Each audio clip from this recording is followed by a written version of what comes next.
matéria, tudo que tem massa e ocupa lugar no espaço. Então isso aqui é matéria. Leite, sal, água, óleo, álcool. Este recipiente é matéria. E o que será que aconteceria se, porventura, eu colocasse um pouco de água aqui e um pouco de óleo? Substância, mistura, fases, componentes, sistema. Você consegue entender? Não? Eu também não. E agora? O que a gente pode fazer diante de tudo isso? Vamos pensar um pouco. Já sei! Química com Will Ribeiro! Vamos lá!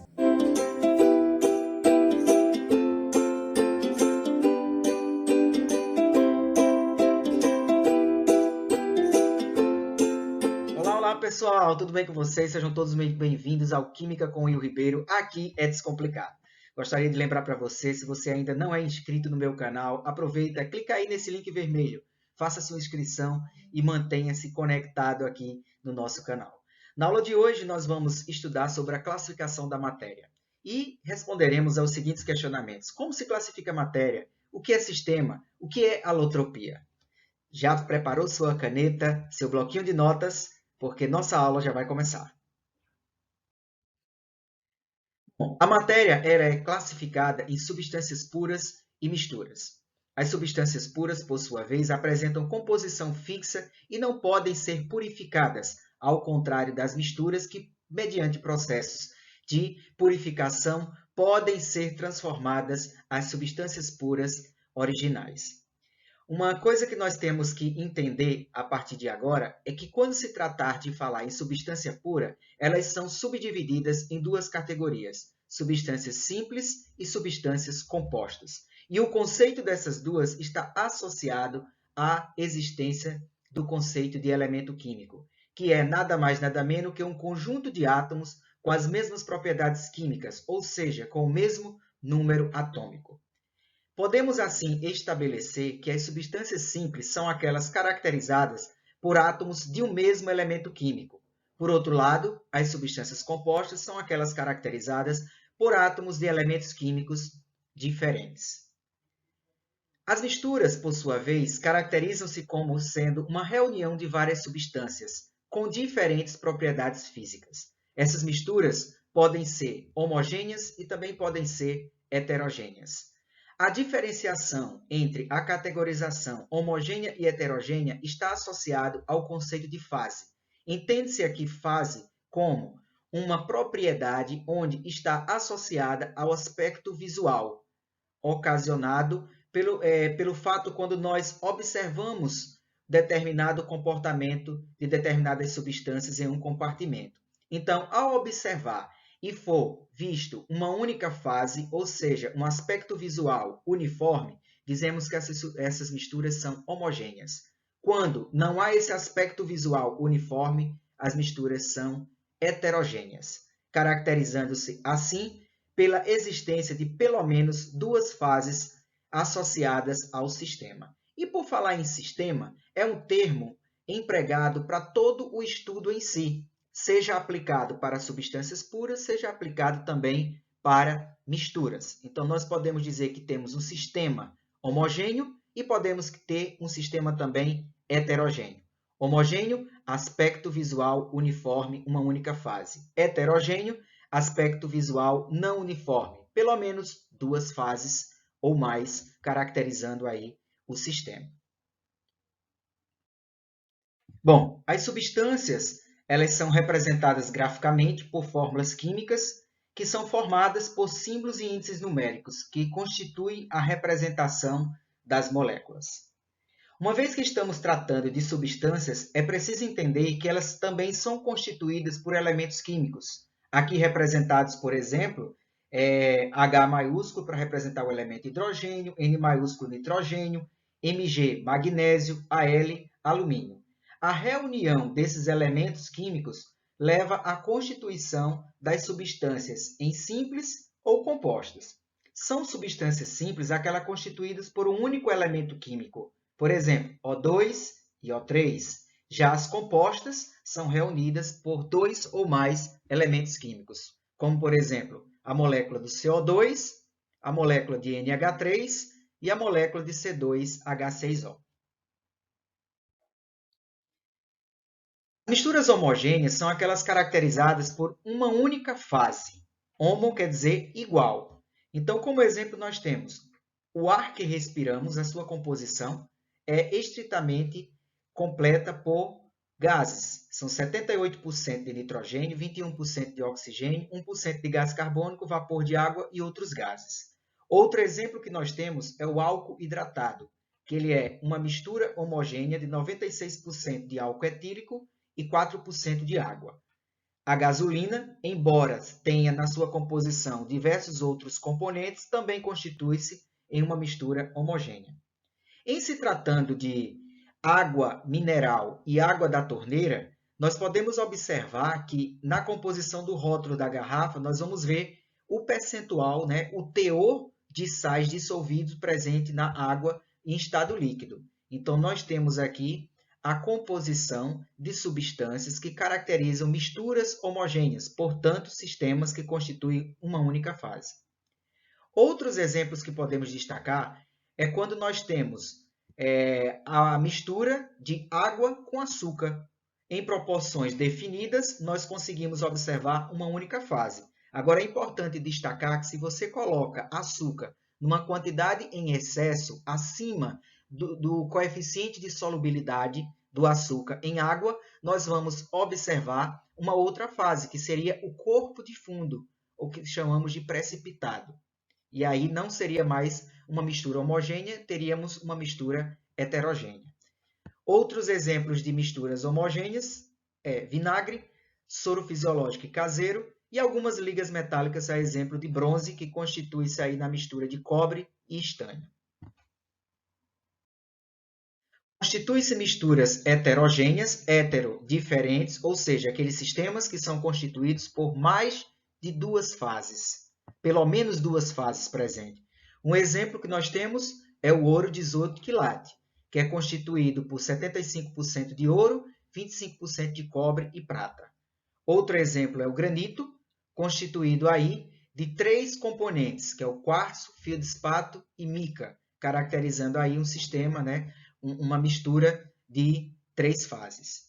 Outro exemplo que nós podemos ter aqui de uma mistura de 3 fases é quando você tem no mesmo compartimento óleo, água e areia. Eles não são miscíveis, eles não vão se misturar.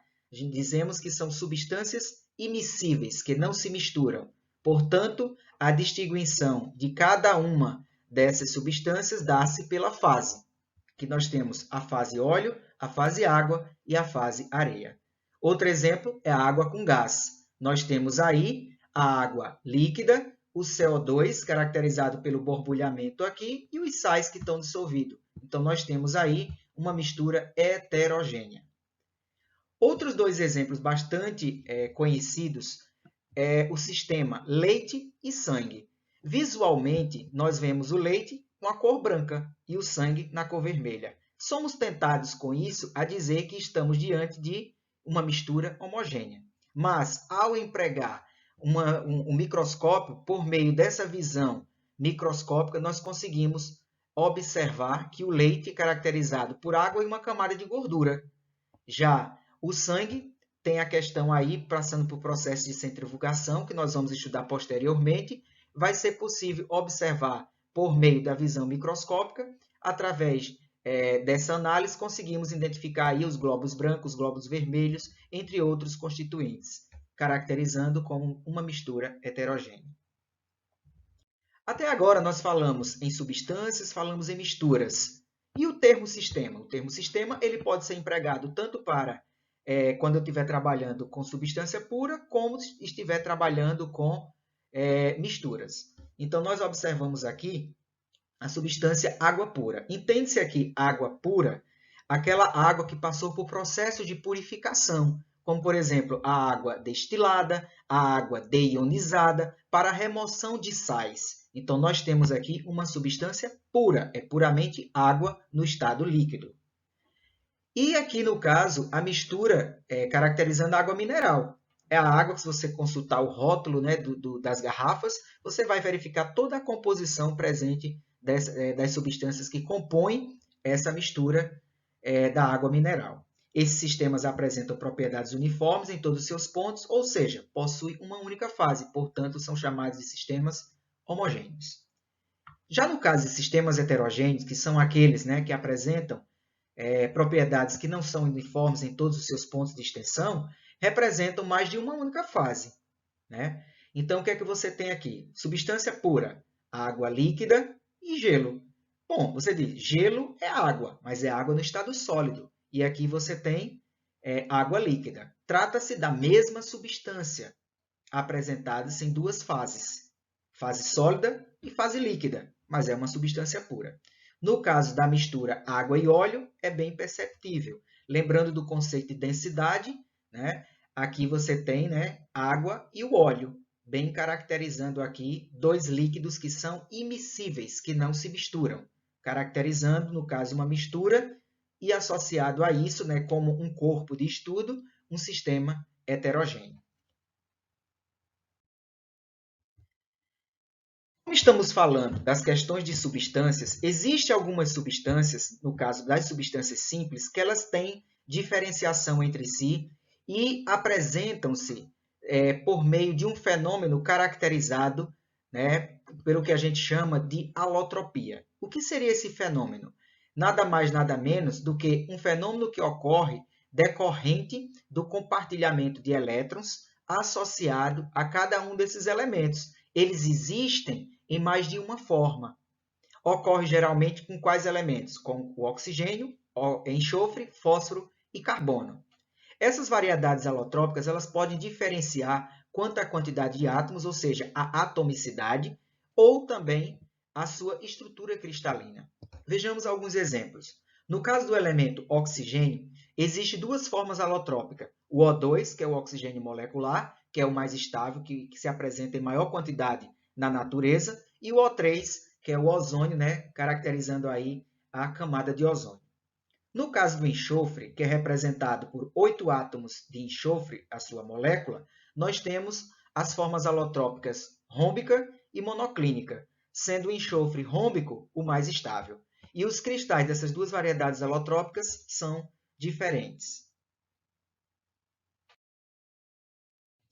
Seguindo com o tema alotropia, um outro elemento é o fósforo. O fósforo apresenta-se em duas formas alotrópicas, que é o fósforo branco, representado por P4, e o fósforo vermelho, que é o PN, sendo o P4 o mais estável. Um fato bastante curioso, né, que vocês podem estar se perguntando aí, lembrando da caixa de fósforo.